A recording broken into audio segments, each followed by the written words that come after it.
pathogen detection in the clinical needs.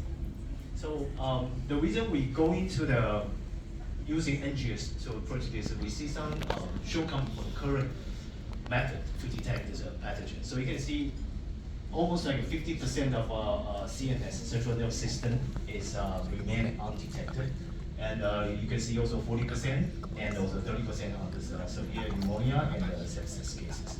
So the reason we see why the current method is not enough is, we will call better now the bacterial culture, right? It's still a gold standard, but the problem is that very slow. And the PCR fast, but you have to predetermine what you're going to look. Right? You have 5 targets, 5 channels. You have to decide what you're looking at. And antigen test, rapid test is nice, it's cheap and fast, but normally the sensitivity and the test menu is very limited, one pathogen at a time. So the reason we go for NGS definitely is the capability and the depth of the knowledge that you can provide in a single test. Until very recent, everybody use NGS in the more cancer and NPD setup because every NGS running as a centralized service model, right? Because every machine is big and the cost and the difficulty of running that also very high. So we try to approach this with a more targeted approach. In the clinical setup, we don't need to know anything unknown. So this panel we designed is on the known target using target applicant sequencing approach. So we feel this thing is really bridging the gap between traditional culture PCR for rapid test and the large metagenomic approach, right? So this is sitting right in between, we have the speed of PCR, the depth of the information like a metagenomic almost, and also the affordability. I will cover that a bit more. So the impact for the patient using targeted NGS with large amount of pathogens in a single test is, if you compare the traditional, you probably need to go through a couple rounds of a retesting, and finally you can find the right treatment. But if you're using AppNest, which is our target NGS approach, at the day 2 maximum, you will have a precise information knowing if I need to prescribe certain antibiotic to this patient. So it dramatically reduce the time going to find the correct treatment. So in the healthcare, in a business sense, right, what does that mean? First of all, reduce the time of the patient stay within the ward, right? You can see from couple days, dramatically reduced to couple hours, finding the correct treatment. And if you calculate into the dollar sign, right, so in the typical 100-bed hospital, you're looking at annual about $1.2 million US dollars savings at the hospital level. And this is the KOL calculation. We call it AppNext Target NGS, right? Single test, single run, you can detect almost 500 different pathogens, including the drug resistance. So it covers from bacteria, even TB, NTM, both DNA, RNA, virus, fungi, and parasite and other pathogens. On top of this pain infection, cover a bunch of things. We also have a specialized kit only for the TB. The reason for that definitely is a couple of things. Number one, the TB lab normally is only for the TB. It's very specialized, so they don't care about other stuff. The second thing is we want to push this sensitivity to the max, as sensitive as possible for the TB screen. Because this one is ideal for the TB screening, because I can test TB, NTM, also 20 different drug resistance, not just 1 or 2, right? So if you can put this very front line, doing the high sensitivity screening, it will be very beneficial. As a matter of fact, we compare to a couple different methods, PCR-based, also culture-based. You can see the significant advantage on the speed and also the number of the resistant gene we can detect. So this is a quick list of all the drug we can define. So we have 5 first-line drug, 8 second line, and 4 alternative. And also I included 3 different anti-ATM drug. Okay, so this is the entire workflow for AppNest. So from the beginning to the end, altogether is less than 10 hours. So at the first few parts is everybody familiar. It's a sample treatment and also the extraction. And the third step is the library preparation. If you done manually, roughly about 4 hours. Because we are using an approach, simply it's no different than PCR we're doing. It's a 2 rounds of PCR. And you are going to the sequencer, we use our own sequencer, IACC, genetic sequencer. So it's roughly 4 hours. And come with the bioinformatic, 30-minute data interpretation. So altogether it will be less than 10 hours. My customer in Taiwan, in Thailand as well, and also some Eastern European countries, what they normally do is, they will start running sample roughly about 1 p.m.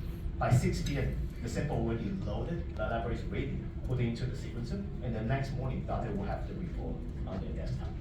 Yeah, so that makes the infectious disease or NGS possible. Because the pathogen detection is not like a cancer or an IPT, right? I can wait for like 2 weeks to know my baby's gender. I'm okay, so we can send to the sample, the centralized NGS center to batch and run. But my guy with TB probably only have 3 days, need to make a decision. So if you still sending to the center, it might not work. And this is some similar solution for the TB and for other pathogen detection on the market. The reason we use targeted approaches field is really a sweet spot between the information you can get and the cost. So this is the sequencer we're using. It's a very small tabletop. The footprint is not much bigger than the one single piece A4 paper. It's about 30 centimeters cubical. And yeah, the 25 million reads is perfect. It's very small, but it's perfect for the infectious disease detection because I don't require that much read. If you're using a large model, it wastes your money, right? So we also come with a different size of the flow cell. Either you do single end or pair end. Again, it's in the smaller side. It's perfect for the infectious disease detection. Also for the smaller research projects. Okay, it's a simple comparison with a similar product on the market. So you can see we are on the smaller side, but the point is we want it to be quick. Whole objective here is I want this whole solution can be next day delivery. The data should have the result next day. Okay, so yes, this whole thing, the thing we designed this whole workflow, whole solution is based on these few things. So I want it simple, I want it fast, and I want it to be flexible. Okay, it's just a simple illustration on the current market for the NGS sequencer. We have a very small, tiny one from the Oxford Nanopore, tiny, this is a USB size. We also have a very large from like Illumina, bigger unit, NGI also the bigger unit. And now they're really suitable for this clinical ready testing, either too small or too big. And so we feel we need to come up with something smaller enough and simple enough. For the other thing it's worth mentioning is this IACC sequencer, the sequencing reagents pre-filled. So we don't need to prep the sequencing reagent. Library preparation, yes, you still need to prep, but once the library is ready, you just load into the cartridge, load into the flow cell, and that's it. You don't need to prep the sequencing, and everything is single use. So you don't need to wash the sequencer every time you use it. So it's a lot simpler to use it. And the maintenance-wise, also a lot easier. So again, this is a complete solution from the simple prep, extraction, library prep, which is the AppNest kit, and also going to the sequencing, IACC, and Actron is our bioinformatics system. So it's a complete ecosystem. All right, thank you everybody. Do you have any question I can help you to understand better?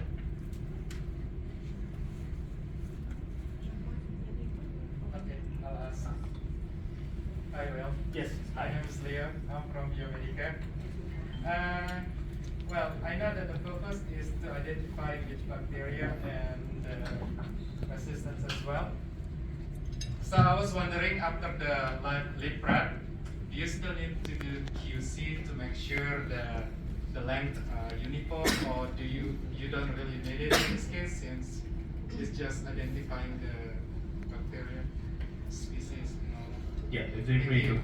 It's a very good question. Yes, we still need it. The reason for that is because the sequencing cost is still higher, right? So you want to make sure everything is ready before you load in the flow cell, because you cannot reuse the flow cell, right? But the QC criteria is a lot easier or more relaxed compared to the full whole genome sequencing you are doing in the research lab. When I'm looking for very short fragment, the sequencing length is only 50. So only thing I need to know is I actually prep the library ready. That's it. I don't need to know like I need to have like the 1 KB, 10 KB length before it goes for the library. So to answer your question, yes, we still need it. And then each step, after the extraction, after library, we have the 2 QC points. Simply just measuring the amount of the DNA or RNA. Got it. Thank you. Any other questions? I'll be happy to help you understand better.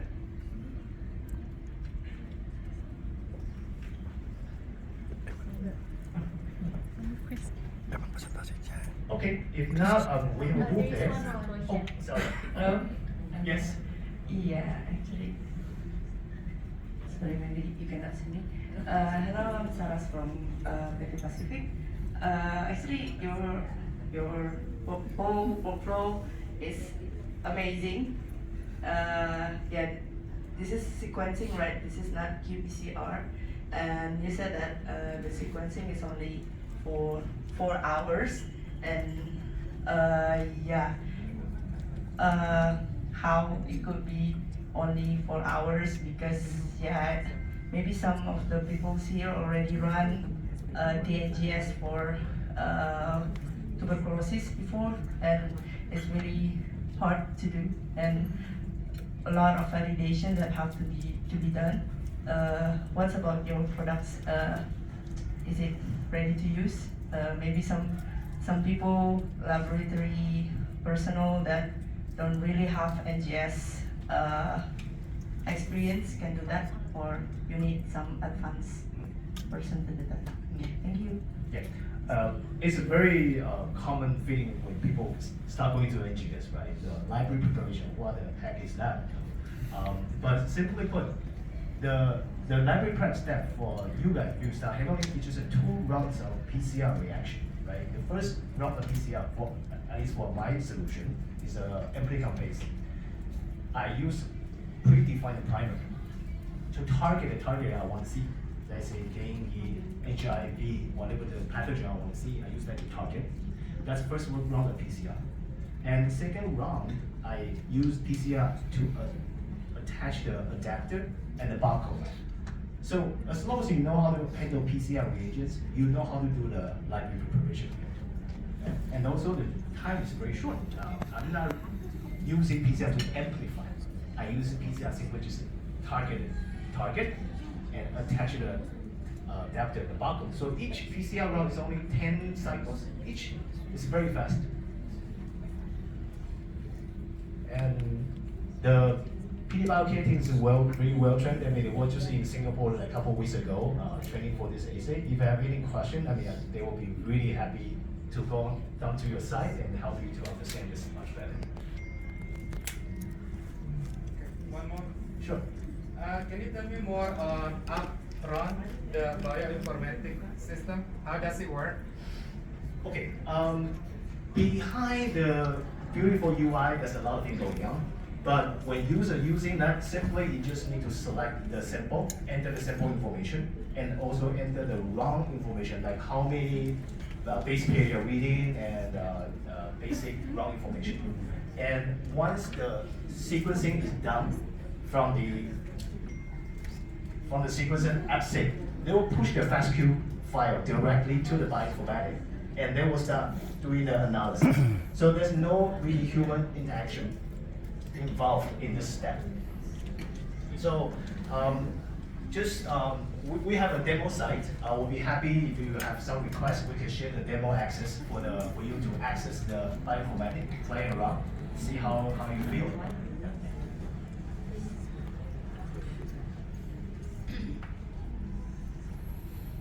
Of course, once again, because this is a target NGS, we are looking for non-target. So bioinformatics side is relatively simple.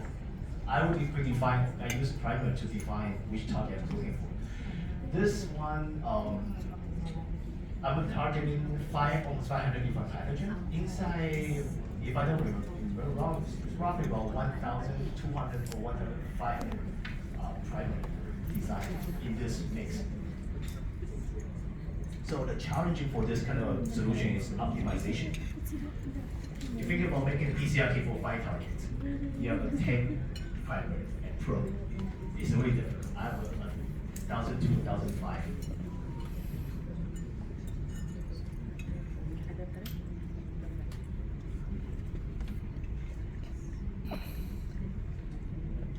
I'll be happy to take one more question if anybody has.